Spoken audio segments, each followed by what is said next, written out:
بسم اللہ الرحمن الرحیم۔ مسلمانوں کان کھول کر سن لو، اپنی بیٹیوں کو ہم ٹک ٹاک پڑھنا چاہتے ہیں، فیس بک پڑھنا چاہتے ہیں، ڈی پی میں ایسی گندی فوٹوز رکھتے ہیں۔ اللہ کے نبی علیہ السلام کا یہ ارشاد بھی سن لے۔ اللہ کے نبی علیہ السلام نے ارشاد فرمایا ثلاثۃ قد حرم اللہ علیہ الجنہ، تین لوگ ایسے ہیں جن کے اوپر اللہ نے جنت کو حرام کر دیا۔ کون؟ پہلا انسان شراب پینے والا، اس کے اوپر اللہ نے جنت کو حرام قرار دے دیا۔ دوسرا انسان ماں باپ کا نافرمان۔ تیسرا اللہ کے نبی صلی اللہ علیہ وسلم نے ارشاد فرمایا دیوس کسے بولتے معلوم؟ آج میں اپنے بیان میں کہوں، آپ میرے اوپر کچھ بھی کہہ سکتے ہیں کہ مفتی صاحب ہو کر، ایک عالم ہو کر اب اپنی زبان سے ایسے الفاظ کا استعمال کر رہے۔ علماء سے مسئلہ معلوم کر لو، بیان ختم ہونے کے بعد دیوس کہتے ہیں ہجڑے کو۔ ہجڑے میں کم از کم کچھ تو مردانہ پر ہوگا۔ دیوس یہ ہجڑے سے بھی گرا ہوا انسان ہے۔ اللہ کے نبی صلی اللہ علیہ وسلم نے اس کی تشریح بھی کی، اسے کھول کر کے سمجھایا کہ دیوس کون ہے۔ دیوس وہ ہے کہ اس کی ماں کے ساتھ، اس کی بہن کے ساتھ، اس کی بیٹیوں کے ساتھ، اس کے خاندان کی لڑکیوں کے ساتھ کوئی کھل کھلا کر بات کرے، کوئی پانی اچھالے، ہاتھ کرے، ہاتھ ملائے، مصافحہ کرے، کھل کھل کر ہنسے، چھیڑے، اور اس کی غیرت نہ جاگے، اس کی مزاج میں غصہ نہ آئے۔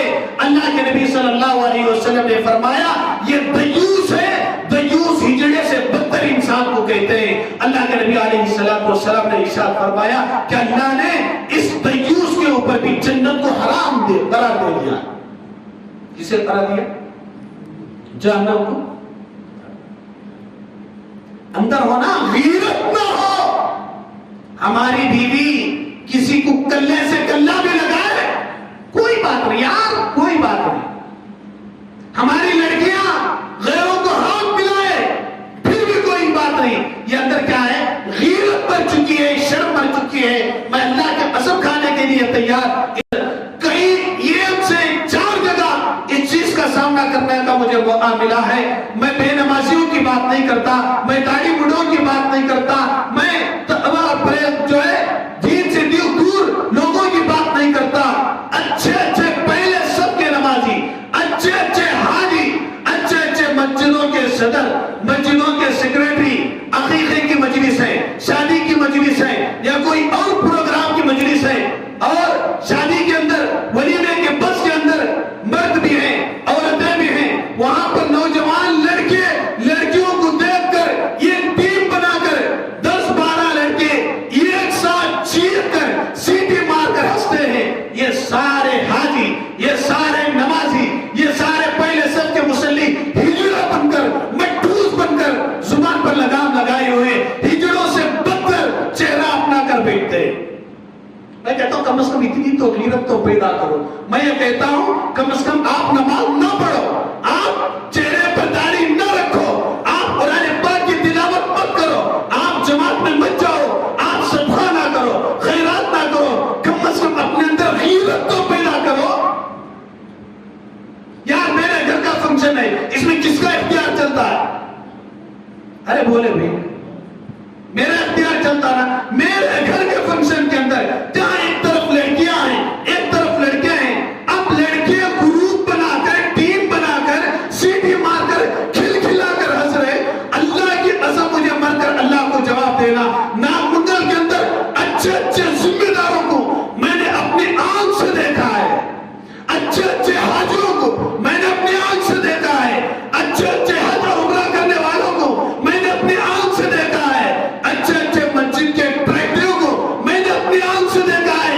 یہ منظر لڑکیاں ایک جگہ بیٹھی ہوئی ہیں، لڑکے ایک جگہ بیٹھ کر زور سے سیٹی مار کر، کھل کھلا کر ہنس رہے، اور یہ سارے ہجڑوں کی نسل خاموشی کے ساتھ بیٹھی ہوئی ہے۔ میں کہتا ہوں کی تو شرم، خدا مجھے تو ایسا لگا میرا اپنا گاؤں ہوتا، میرے اپنے گھر کا فنکشن ہوتا۔ اللہ کی قسم میں نے وہاں پر ایک صاحب سے یہ بات بھی کہی، اس مقام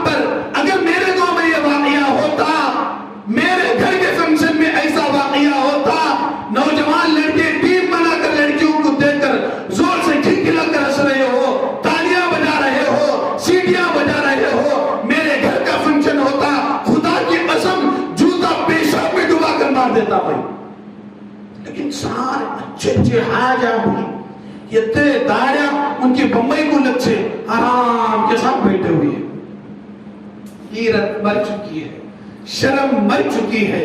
اس لیے اللہ کے نبی علیہ السلام نے ارشاد فرمایا تیسرے نمبر پر دیوس, اور اللہ کے نبی نے خود کھل کر اس کی تشریح فرمائی.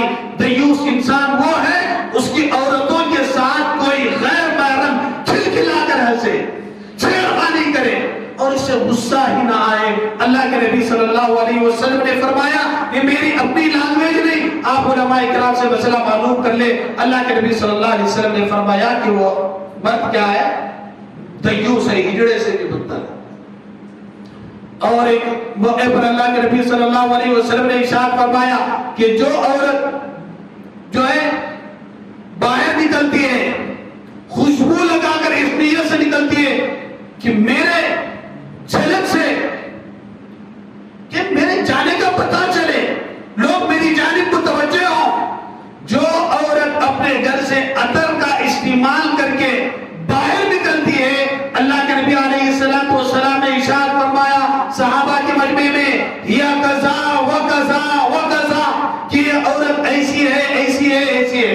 اب یہ ایسی چیز کہہ کر اگلی آئندہ کوئی بات نہ کہی جائے.